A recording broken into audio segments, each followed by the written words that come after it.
On a eu la chance d'être reçu cet après-midi par le ministre des Sports, de la Jeunesse et de l'Emploi.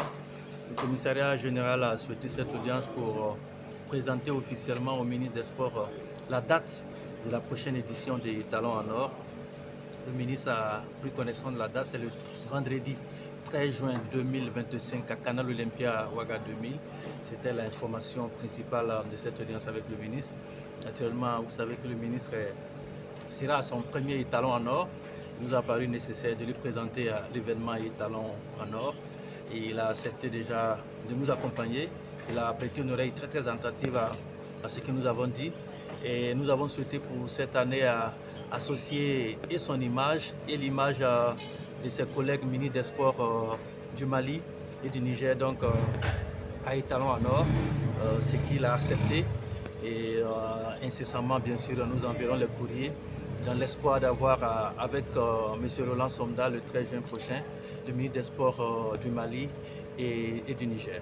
Écoutez, nous on est très heureux au sortir de cette audience parce que le ministre a marqué son accord pour nous accompagner pour la réussite des Talons en Or. Vous savez, les Talons en Or a un objectif assez clair, c'est de promouvoir l'excellence de nos sportifs à l'étranger. Et le ministre a trouvé que c'était une très bonne idée. Et d'ailleurs, cet événement existait avant et le commissariat général a repris depuis maintenant 3 ans. Et l'édition dernière nous a donné de très grands motifs de satisfaction. Et ce qui fait que toutes les autorités nous avaient félicité pour cela et le ministre Roland Somda s'inscrit déjà dans cette dynamique-là, cette dynamique de nous accompagner pour que les Talons en Or 2025, qui est attendu de pied ferme par l'ensemble des sportifs burkinabés, soit encore une réussite.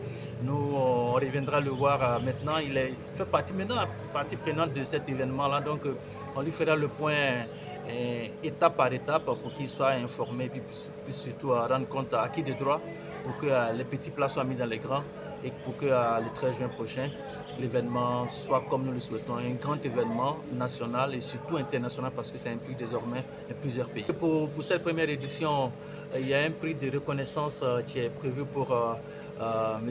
Seydou Keïta.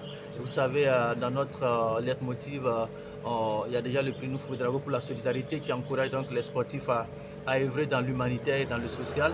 M. Seydou Keïta, que vous connaissez tous, a réussi grâce au football et surtout à réinvestir dans le social en créant une usine et aujourd'hui en sortant déjà sa famille de la précarité, en sortant beaucoup de familles maliennes de la précarité. C'est cela que nous avons voulu saluer. Au Burkina aussi, il y a une personne qui est dans la même vision, qui sera récompensée pour le prix de la reconnaissance. On pourra donc vous dévoiler aussi le nom de cette personne incessamment. Et le monsieur le ministre a bien apprécié cela. Et c'est vrai que déjà pour le Burkina, les sportifs se bousculent pour avoir le prix de la solidarité, Nouveau-Drago. On verra en temps opportun ce que le conseil scientifique du Talon en Or décidera. Et pour les sportifs aussi, ils sont tous accrochés, ils performent dans leur club, dans les différentes disciplines, espérant pouvoir être sur le tapis rouge le 13 juin prochain pour le Talon en Or 2025.